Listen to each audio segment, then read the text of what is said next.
Casting Call, bienvenue sur le podcast de la rédaction de casting.fr qui révèle ta vraie nature. Ici, on va parler casting, témoignages exclusifs, des rencontres avec des professionnels, les clés et les secrets pour devenir un artiste et surtout, en vivre. Casting Call, c'est ton nouveau coach audio qui te permet de poser ton premier pas sur ton chemin de l'éveil et de la réussite. Ose enfin devenir celui dont tu rêves. Bonjour et bienvenue sur Casting Call, le podcast de la rédaction de casting.fr. Je suis Soledad Franco et aujourd'hui j'ai le plaisir de recevoir un invité qui se définit comme un homme noir, gay, perché sur des hauts talons.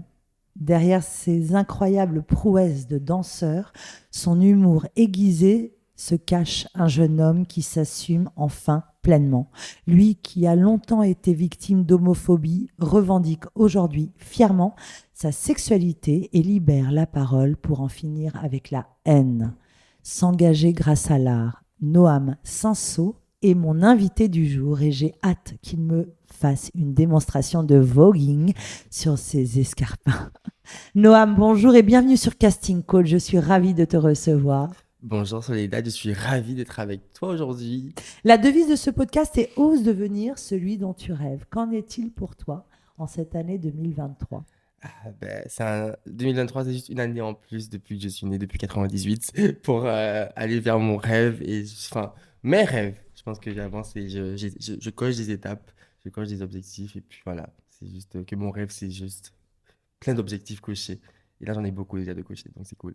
Tu es né en Martinique, parle-moi de ton enfance. Est-ce que tu as des frères et sœurs? Que faisaient tes parents? Oui, alors je suis né en Martinique en 1998 avec deux frères, un grand frère. Que des garçons? Oui, voilà. Pas de sœurs? Pas de sœur, un grand Ok. frère, un petit frère. On est dans une famille assez modeste, très modeste même. Mais mon père travaillait dans le BTP et ma mère était ouvrière agricole. Voilà, donc. Et tu rêvais de quoi, petit? Quelles étaient tes inspirations? Quand j'étais petit, je ne savais pas, j'arrivais pas à me projeter dans un métier conventionnel. Donc, je voulais soit être journaliste, mais parce que j'aimais trop les bottins, ou alors, ou alors je voulais juste être une star, you know. Ah ouais, vraiment, Genre, déjà? je sais que j'étais là, je voulais les caméras, je voulais les paillettes, je voulais les étincelles, je voulais tout ça. Qui Donc, étaient tes idoles? Qui t'inspirait? justement, c'est là où j'avais un problème parce que du coup, très petit, j'essayais de trouver des. Enfin, j'aimais bien tout ce qui était star américaine, donc Lady Gaga, Beyoncé, etc. Mais j'arrivais pas à me projeter dans leur vécu parce que j'étais trop petit. Je cherchais des artistes antillais ou noirs ou gays. Enfin, pas forcément gays, mais qui se sentaient différents à Uhum. l'époque. Parce que toi, déjà, tu te sentais différent? Je ne me sentais pas différent. J'étais mis à l'écart comme différent très tôt. Et je pense que c'est ça aussi le truc qui a fait que je cherchais des gens qui pouvaient ressembler à qui j'étais. Ça veut dire quoi, ça, être mis à l'écart comme différent? C'est que je pense pas que le sentiment d'être différent se crée tout seul. C'est un sentiment qui se manifeste dans un C'est système. les gens qui te C'est les gens qui te cataloguent. cataloguent en fait. Et je sais que moi à l'école primaire, j'étais souvent moqué ou mis à l'écart parce que j'étais très efféminé, chose dont j'étais très fier. C'est vrai? Ah oui, moi j'étais très content d'être efféminé. Moi, j'avais tout. C'était des qualités. C'est ça, j'étais un très bon danseur déjà à l'époque. Donc, C'est vrai? yeah, c'était un parent. En plus, pour pouvoir devenir un bon danseur star à l'époque, je me disais, waouh! Et du coup, ouais. Mais je me souviens que je sais qu'à l'école primaire, ma mère m'en a reparlé d'ailleurs récemment, je pleurais tous les jours. Je sais que je Hmm. rentrais de l'école tous les jours. Il y a pas, je crois qu'il y a eu une journée. Je me rappelle qu'il y a eu une journée, je crois que c'était en termes de quelque chose comme ça, où je suis sorti de l'école et j'avais pas pleuré de la journée. J'ai dit à ma mère, mais waouh, j'ai pas pleuré aujourd'hui, c'est incroyable. C'est une chose qu'on retrouve régulièrement. Je pense à nos interviews avec Mathias Barthès ou Christophe Beaugrand. Toutes ces personnes singulières, la différence est souvent mal acceptée. À quel âge as-tu pris conscience que tu aimais plus les garçons? Je pense que j'ai toujours eu conscience que j'aimais les garçons ou quelque chose comme ça, mais sans avoir mis de mots dessus. Mais je pense à quel moment j'ai pu m'intéresser amoureusement à des personnes, je pense que c'était vers l'âge de 12 ans. Ouais, 12 ans. 12 ans. Donc en fait, tu nous parles d'une différence Oui. que toi tu acceptais, que tu prenais, que tu valorisais comme une qualité, mais que les autres n'acceptaient pas. Ça a été douloureux pour toi ou tu arrivais à vivre avec? Ça a été douloureux c'est pas juste, c'est pas le fait d'en prendre conscience, parce que j'étais quand même, au contraire, assez excité de savoir, à l'idée de savoir que j'étais gay ou enfin, j'étais content d'être qui j'étais déjà très tôt. Le plus dur, c'était d'accepter de devoir cacher cet élément de ma vie et du coup mentir pendant toute une partie de ma vie aux gens que j'aime, aux gens que j'aime pas, enfin tout le monde en fait, pour pouvoir se protéger. Je pense que le plus dur, c'est de vivre dans cette double identité alors qu'on est très jeune, parce qu'on vit tout seul au final. Hmm. Alors, comment décides-tu de venir en France? J'ai toujours eu envie de venir en France. Alors ça, c'est plein de choses qui se réunissent. Du coup, venir en France. Qu'est-ce que ça représentait pour toi? En fait, l'Hexagone, je pense qu'il y a, alors, il y a bien sûr encore des miettes de colonisation qui restent dans mon esprit. Et il y a aussi beaucoup de sentiments de liberté, d'émancipation et d'autonomie. Donc, j'avais que très tôt, je me suis dit qu'en fait, si je devais m'assumer, la seule façon que je pouvais avoir, c'était du coup de prendre mon indépendance. Et du Ok. coup, de partir prendre un appartement à Paris et faire des études supérieures et du coup, réussir ma vie par moi-même. Donc, tu arrives en France en Après, faisant des études. j'arrive en France en faisant des études de commerce. Ok. Euh, bien sûr, c'était bien sûr une grande, comment dire ça? C'était une grande illusion pour mes parents, Uhum. juste pour que je puisse partir en fait. J'ai cherché vraiment le cursus qui me permettait d'avoir une bourse donnée par la région Martinique. Comme ça, je pouvais partir sans payer le billet. Et puis, j'étais free, a free Hmm. woman. Ok. Et donc, tu arrives en France, tu te lances dans ces études de commerce. Et comment c'est venu à toi, les sketchs? Enfin, dans tes sketchs, tu racontes que tu devais faire semblant d'être hétérosexuel pour survivre. C'est fort, c'est dur, mais finalement, ça a été une inspiration. Par quoi ça commence en France? Alors, ah, ça arrivait quand même, ça a pris du temps pour arriver. Ça a pris 2 ans. Ça arrive en 2018, 2019. Pendant 2, 3 ans, tu fais vraiment des études, une vie Pendant une fois, je classique. danse. Je danse quand même. Je danse par-ci par-là. Ouais, en vrai, j'ai une vie classique d'étudiant. En vrai, je me dis, je sais pas pourquoi j'ai oublié cette partie de ma vie, mais j'avais une vie classique d'étudiant où j'avais juste des amis de la fac. Parce que en fait, j'avais pas d'amis quand j'arrivais ici. Je connaissais Ok. personne du tout. Hmm. Et du coup, j'étais juste ami avec les 5 6 meufs que j'avais rencontrées à la fac. Et du coup, voilà, pendant 2 ans, je faisais que ça. Et j'ai découvert en 2018 la ballroom scene, donc le voguing, etc. Et de Ah, là, donc tout commence par le tout voguing. commence par le voguing. Alors parle-nous du voguing, justement. Comment c'est né, d'où ça vient?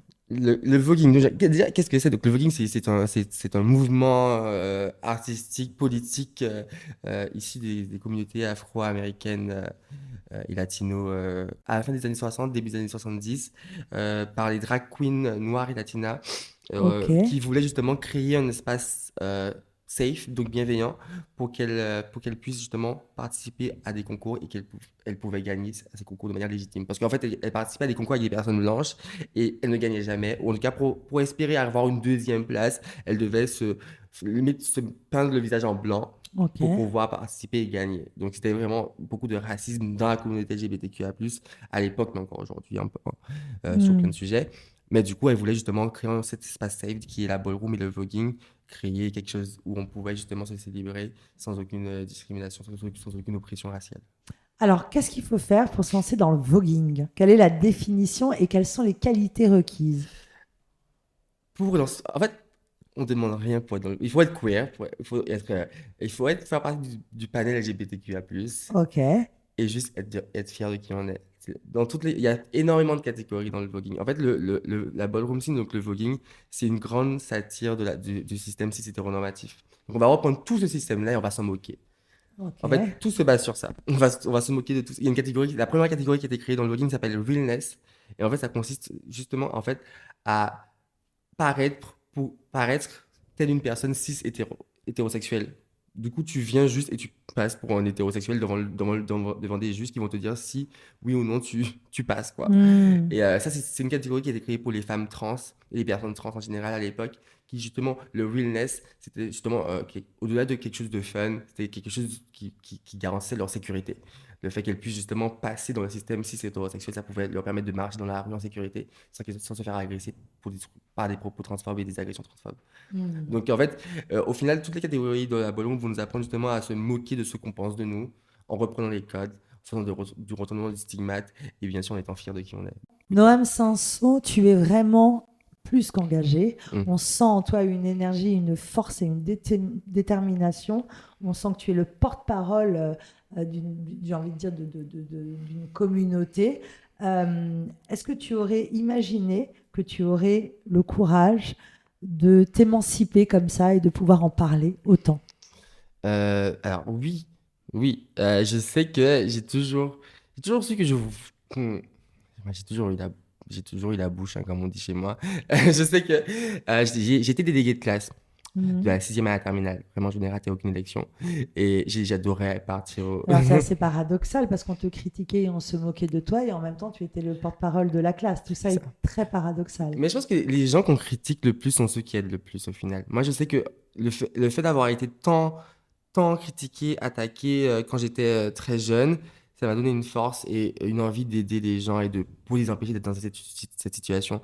Moi, je n'ai jamais haï quiconque, même les personnes qui m'ont fait le plus de mal, parce que je sais que on vient tous, on a tous une histoire et on a tous quelque chose qui façonne nos identités, nos êtres, nos comportements. Et j'essaie juste de trouver le meilleur en chacun et de le rendre plus beau avec les outils que j'ai en main. Revenons à ton parcours. Donc des études de Oui, commerce, le voguing. Donc tu commences à donner des cours, c'est ça? c'est ça. Je commence à donner des cours, je pense vers courant 2019 de voguing, donc de runway précisément, parce que dans ma catégorie dans le voguing, c'est le runway, donc ça marchait comme sur les plus grands défilés, mais en mieux, et avec Ok. des paillettes, des intéressés, des costumes. Donc je commence à donner des cours de runway pour que justement les gens puissent prendre confiance en eux. Parce qu'en fait, pour pouvoir bien marcher, au final, il faut juste avoir confiance en soi et ne pas avoir peur Uh-huh. du regard des autres. Et du coup, et c'est vrai que ça marche de ouf, parce que je pense que plein de gens cherchent à avoir confiance en eux et n'y arrivent pas forcément et trouvent des outils comme ils peuvent pour pouvoir trouver cette confiance-là. Et en 2019, le stand-up, Ouais. comme une évidence. Mm. Alors raconte-nous. Le stand-up est arrivé dans ma vie par Marine Bausson, qui est une artiste, une humoriste française lesbienne, qui m'avait vu à l'époque sur la scène de l'Hôtel de Ville de Paris, parce que je donnais un discours pour un podcast que j'avais encore en 2019 qui s'appelait Stronger. Et je donnais un discours de 10 minutes où je parlais de mon podcast, parce qu'en fait, je voulais juste de l'argent, il y avait des investisseurs dans la salle. Et du coup, je faisais des petites blagues par-ci par-là pour avoir mon budget Ouais. et elle m'avait vu et elle m'avait proposé justement de faire un mini passage sur son plateau d'humour qui s'appelait le Mad Comedy Club à l'époque Ok. et c'était à la nouvelle scène et du coup j'ai fait ce petit 5 minutes là juste vraiment sur un coup de tête j'avais préparé Intuitivement, t'avais rien ouais, préparé. je sortais de Martinique j'ai joué j'ai pris l'avion je suis arrivé je sortais de vacances, je suis allé le soir sur la scène, j'ai fait mon petit passage, j'avais ramené plein de potes à moi. Et c'est un passage que je regarde aujourd'hui et objectivement qui est nul, hein. Mais à l'époque, j'avais juste adoré l'expérience et je sais que le public avait quand même apprécié, m'avait fait de super bons retours. Enfin, après, j'avais eu de cette scène-là, on m'avait contacté pour une autre scène. Et puis après, c'est l'enchaînement des choses. L'enchaînement des choses. Oui. Bad Beach Comedy Show. Yes, that's me. C'est toi. C'est ça. Depuis cette année, j'ai lancé le Bad Beach Comedy Show, qui est un comedy club pour les personnes LGBTQIA+, et les femmes, parce que malgré tout, et comme dans tous les systèmes, il y a encore beaucoup d'homophobie, de sexisme, de misogynie, de racisme dans la scène stand-up à Paris. Euh, voilà, c'est plus aussi, on ne te dit plus sale noir à la figure, hein, mais on te le fait comprendre par d'autres éléments plus hypocrites. Et du Hmm. coup, je voulais vraiment créer un espace bienveillant pour nous, personnes queer LGBT, pour les meufs qui veulent se lancer, qui veulent être, voilà, se sentir bien dans leur travail. Euh, et même le public, en fait, parce qu'il y a un public aussi qui est friand de stand-up, mais qui n'a plus envie de voir des blagues datées et juste méchante pour être méchante, qui a envie de Hmm. voir quelque chose de plus, voilà, plus cool et plus bienveillant. Tu parlais de ton podcast The Stronger. Alors, Yes. le nom, ça te va bien. C'était quoi The Stronger? Stronger, c'était le point. C'était quoi le slogan? Je crois que c'était le point de la diversité, quelque chose comme ça. En fait, Donc, j'interviewais. Noam 500, on reste dans l'engagement Ah oui, toujours. Ouais, oui, réel. toujours. Je sais pas pourquoi. Pourtant, dans ma famille, ils sont pas forcément militants. Ma mère est très gentille. Ma mère m'a toujours inculqué des choses sois gentil avec les gens, peu importe ce qu'ils te font. Ma mère a toujours été très gentille et ma mère a toujours été très gentille avec moi. Je pense que c'est ma mère en fait qui fait ça. Je sais, grâce à ma mère. J'ai Hmm. toujours eu envie. Et avant-gardiste, parce que tu Oui, lances un podcast en quelle année? je lance, je lance le podcast en 2017. 2017. Ouais. Ça va. On est On au connaissait début. pas trop, c'était le début. C'est le début de l'engouement podcast à l'époque, ouais. C'était, Hmm. je me rappelle, j'avais posté sur Instagram, oui, je lance un podcast et tous mes potes étaient en mode, mais est-ce que tu penses que je vais écouter ta radio? Et au final, ça avait quand même bien marché à l'époque, hein. C'était quand même 2 années de ma vie qui étaient super sympathiques. Noam, dans tout ce que tu fais, que ce soit le voguing, que ce soit ta scène humoriste, il y a un véritable militantisme. D'ailleurs, je t'ai découvert dans un reportage sur France 3. Tu es martiniquais, tu viens de la Martinique et tu racontes comme il est difficile d'être homosexuel en Martinique. Comment c'est perçu depuis là-bas et est-ce qu'il y a eu un changement d'après toi? Alors, tout d'abord, le documentaire a été quand même pas mal bien reçu par la public martiniquais. J'ai eu énormément de bons retours, que ce soit par la communauté LGBTQIA+, anti-guyanaise, mais aussi par les personnes qui ne sont pas du tout LGBT, mais enfin, qui ont vu le documentaire, Hmm. des amis de ma mère. Ce reportage était très, très touchant. Ouais. Et ouais, c'était un reportage avec ma mère dedans. Et je sais que je parle beaucoup de ma mère dans mon travail, à mes amis sur mes réseaux sociaux, mais je montre rarement ma mère. Et c'était la première fois que ma mère était quand même filmée par des caméras chez elle en plus, avec une interview où c'est la première fois où on formalise le fait que je sois gay. On a une discussion sur Hmm. ça. Parce qu'en fait, avec ma mère et moi, on sait que je suis gay depuis très longtemps, mais on n'en parle jamais. On ne parle pas de mes copains, on ne parle pas enfin, elle sait que mes amis sont gays, etc. Elle me pose pas de questions sur ça. Mais on a une très bonne relation malgré tout, ce qui est assez paradoxal. Mais c'était la première fois, du coup, devant les caméras où on avait une discussion, on était assis et on parlait de mon coming out. Et du coup, elle dit devant les caméras que je ne lui ai jamais dit que j'étais gay, quoi. Donc en vrai, Hmm. c'est pas un sujet pour elle parce que c'est comme si je lui avais jamais fait d'annonce. Et c'était assez drôle, c'était assez touchant parce que je me rendais compte que le fait que je me sois protégé pendant longtemps, euh, bah, j'ai perdu ce lien-là avec ma mère. Parce que je voulais pas justement avoir de problème ou créer de conflits. Du coup, j'évitais les sujets tabous à l'époque en Martinique Hmm. avec elle. Donc, j'ai fui ça. Et maintenant, ça a ouvert un débat avec elle. On n'en parle plus librement. Je lui ai dit qu'il y avait un copain récemment. Hmm. Je me suis séparé de lui, j'aurais pas dû lui dire. Mais oui, mais sinon, c'était bien reçu. Après, les choses changent en Martinique. Tu y vas de temps en temps? J'y vais tous les ans en Martinique. Il y a trop de belles choses à faire. Moi, je peux pas vivre. Tu aimes la J'aime Martinique? la Martinique, c'est mon pays. C'est ce qui construit qui je suis.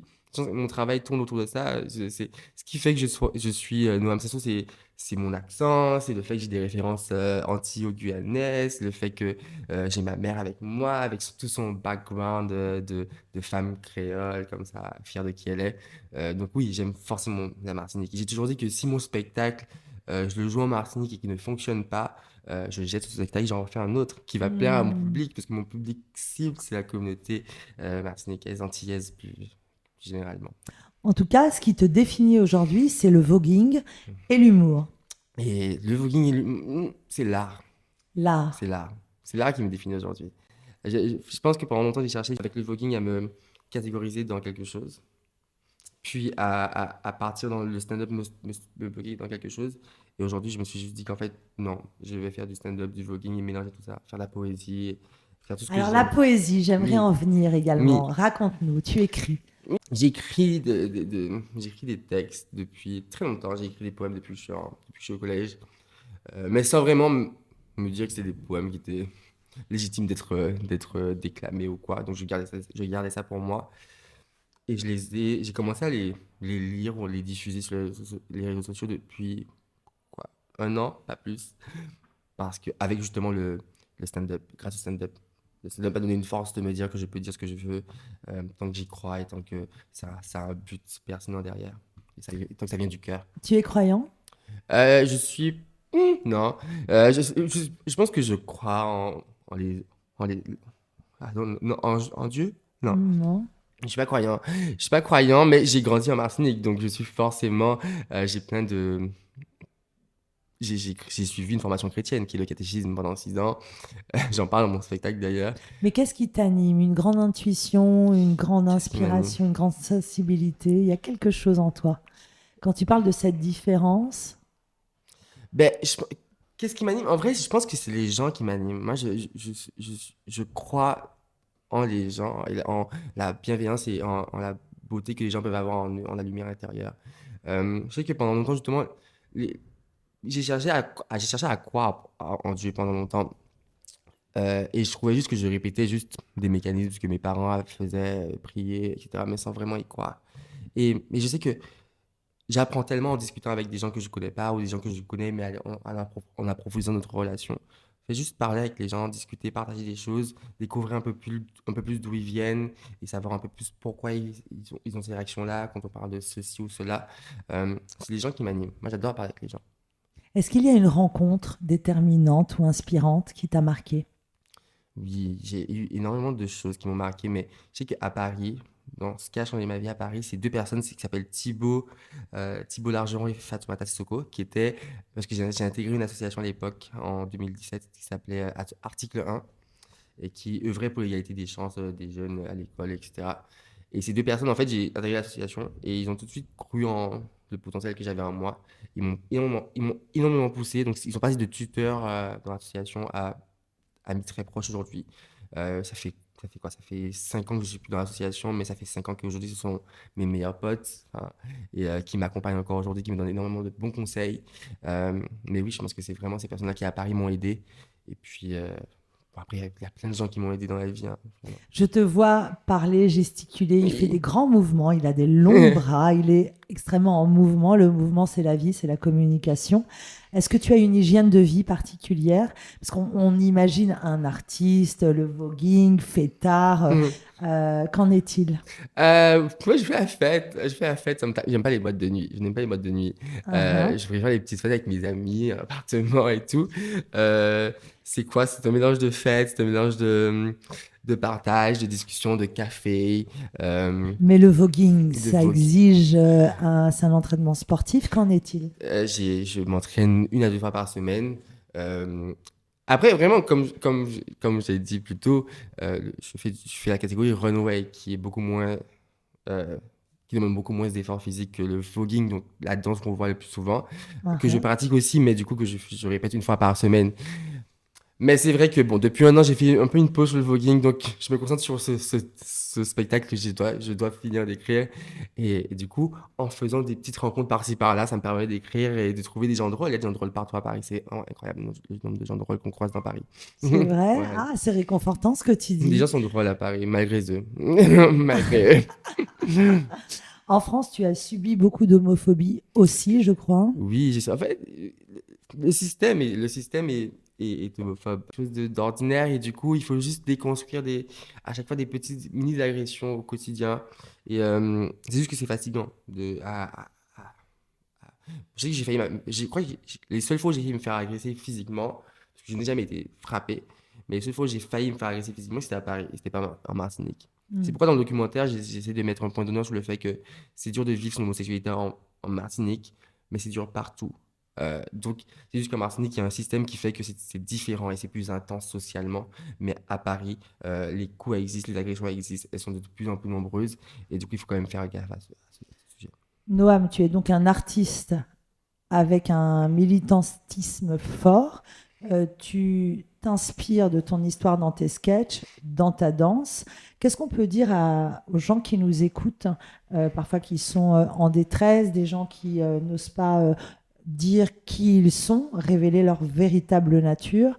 Je crois que tu travailles sur une véritable force mentale, que tu as fait beaucoup d'efforts. Quel message, quel secret, quel conseil? Si j'avais un message pour tout ce que je fais, c'est vraiment de se mettre en premier plan dans sa vie. Je sais que moi, là où ça a changé pour moi, c'est quand je me suis dit que je méritais d'être qui je suis, je méritais de vivre et que je devais prendre le pouvoir sur ma vie parce que personne n'allait le faire à ma place.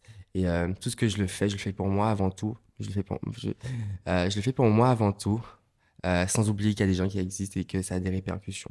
Que ce que je fais a des répercussions sur le monde, sur les gens. Et du coup, j'essaie de faire toujours des choses positives pour ramener du plus.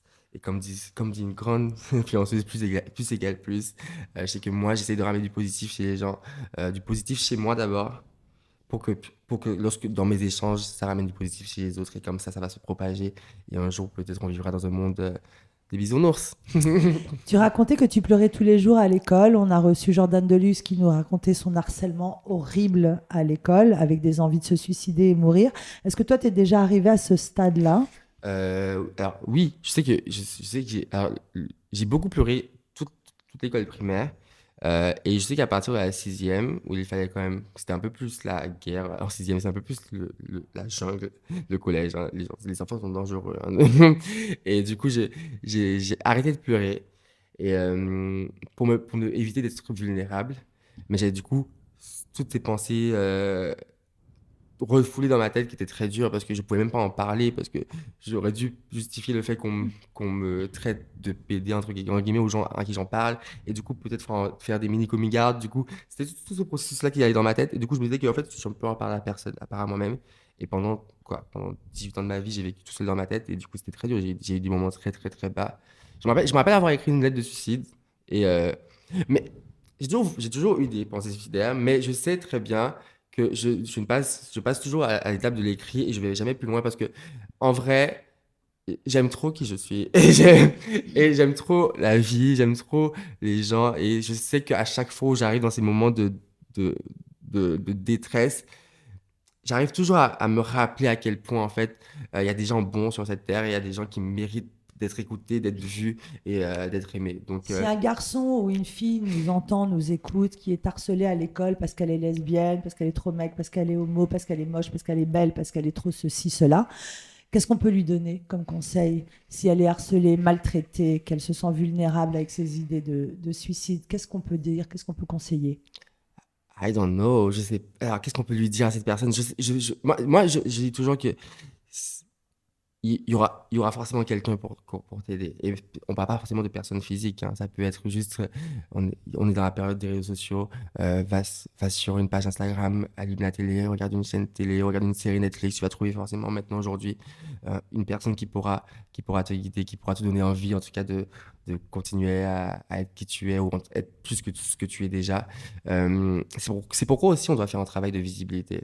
En vrai, j'ai pas les réponses sur ces questions de comment on peut les accompagner. Moi, j'essaie juste de mettre des outils en place. Et De mes mettre outils, des outils en place. Et ouais. en même temps, ce que tu es aujourd'hui est une source d'inspiration et d'espoir pour beaucoup de personnes qui n'osent pas. Parce que toi, tu as osé venir en France, tu as osé te mettre sur scène, tu as osé faire du voguing, tu es intervenu dans une émission de télé également. Plusieurs émissions télé, bien sûr. Alors, Oui. tu es quand même une source d'espoir pour tous ceux qui sont enfermés chez eux. Oui. Comment c'est venu à toi, justement, la télé? La première émission télé que j'ai faite, c'était justement pour pouvoir présenter mon podcast dans une émission faite pour la Journée des Fiertés, quelque chose. Et c'était sur France TV. Et je sais que j'avais accepté parce que je savais que c'était un grand pas pour moi pour rendre visible qui j'étais aux yeux du peuple martiniquais parce qu'ils n'avaient pas encore conscience de mon travail à l'époque. Et du coup, je sais que je me suis forcé au début hein, à faire ce militantisme, en tout cas à faire ce travail de visibilité, à rendre visible qui j'étais, mes projets, mes envies, mes aventures, pour justement devenir moi-même un outil pour les communautés LGBTQIA+, qui avaient envie d'avoir un modèle qui leur ressemblait, en tout cas qui avait un vécu commun. Et moi, c'est ce qui m'a manqué quand j'étais jeune, avoir des personnes gays, queer, qui existaient dans l'espace public, qui en étaient fiers de qui elles étaient. Euh, et du coup, aujourd'hui, je veux être cette personne parce que c'est ce qui m'a manqué. Et je veux plus que ça manque à quiconque. Mais en même temps, tu as eu l'audace de te déplacer, d'aller t'inscrire dans ces Ouais. associations. D'où elle te vient cette audace? Ma mère. Ma mère, c'est la solution, c'est la clé de tous mes problèmes. Ma mère a toujours fait en sorte de tout nous donner, même si elle n'avait pas grand-chose. Et elle s'est battue pour avoir un travail qui puisse nous nourrir, pour qu'il puisse nous habiller, qui puisse nous éduquer. Elle nous a donné des valeurs de, d'amour, de bienveillance, de partage. Euh, dans, Ma mère a toujours fait en sorte qu'on soit de bonnes personnes. Et ma Hmm. mère, c'est une femme avec un fort caractère, hein. Elle est toujours très à la front, elle crie tout le temps. Euh, 2 jours avec elle, moi je rentre chez moi. Mais non, ma mère, elle crie tout le temps. C'est un peu c'est la fêtarde de la famille. Du coup, dans les fêtes de famille, c'est elle qui fait le show. Toutes ces apparitions publiques, il faut qu'il y ait des étincelles, il faut qu'il y ait des paillettes quelque part. Il faut qu'il y ait une phrase choc, il faut qu'on se souvienne d'elle. Je me rappelle vraiment, elle m'a dit si je sors pas, si je sors de chez moi, il faut qu'on me voie, sinon ça sert à rien de sortir. Donc en vrai, ma mère, c'est vraiment ma source d'inspiration. Et pendant longtemps, je pense qu'à un moment donné, quand je sais que j'ai eu une discussion avec elle il y a quoi, un ou 2 ans, où j'ai cru avoir ce sentiment qu'elle pensait ne pas avoir pu me donner de savoir intellectuel plus loin parce qu'elle ne pouvait pas m'aider dans mes études ou quoi, ou plus d'argent ou quoi. Et je lui ai fait comprendre qu'en fait, si j'étais qui j'étais aujourd'hui, en fait, c'est seulement parce que j'étais juste une pâle copie de sa personnalité.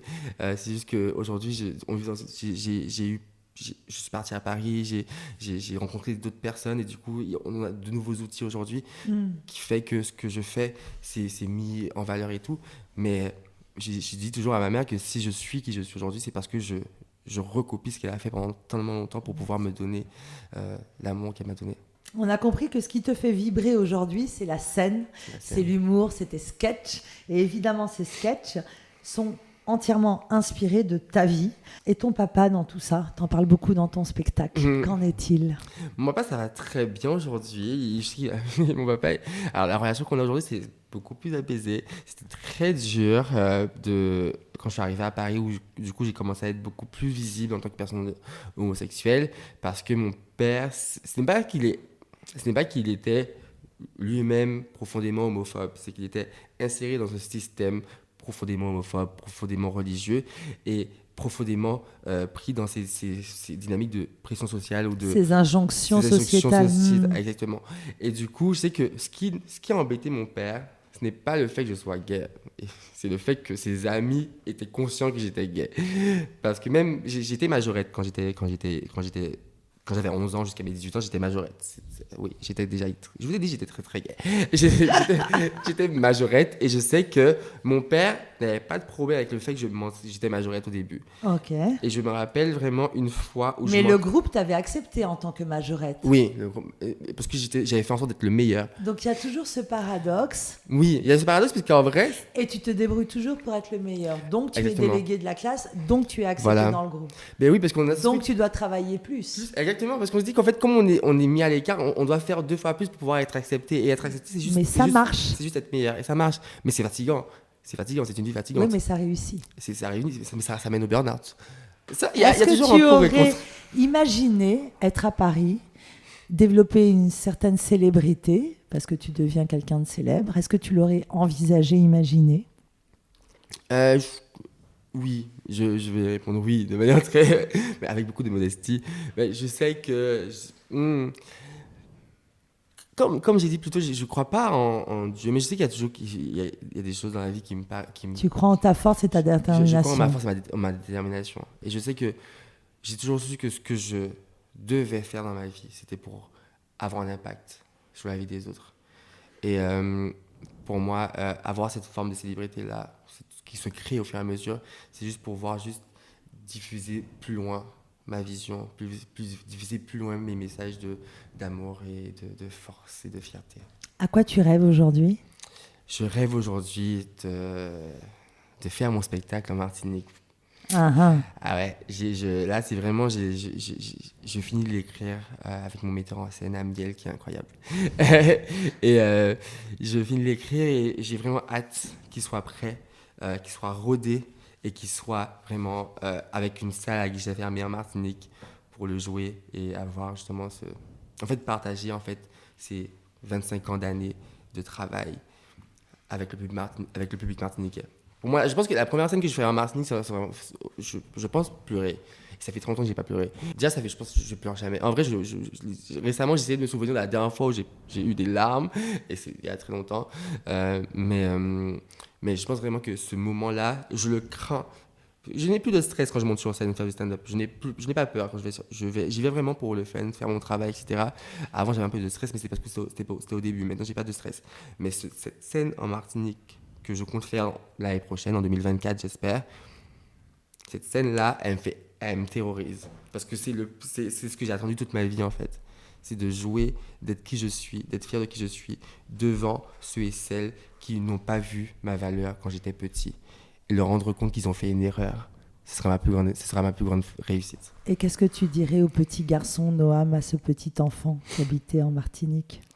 Je lui dirais qu'il fait tout bien, qu'il ne fait aucune erreur, que c'est les gens qui se trompent. De toute façon, il pensait déjà ça à l'époque. Donc de continuer à faire sa petite vie tranquillement et de se dire que demain sera meilleur et que... Il faut transpirer dans la vie, mais c'est pas grave. C'est pas grave, à un moment donné, on va souffler, on sera bien. Bad Beach Comedy Show. Yes. On te retrouve bientôt. Merci Noam pour ce délicieux moment. Merci à toi, Soledad, et merci à casting.fr. À bientôt.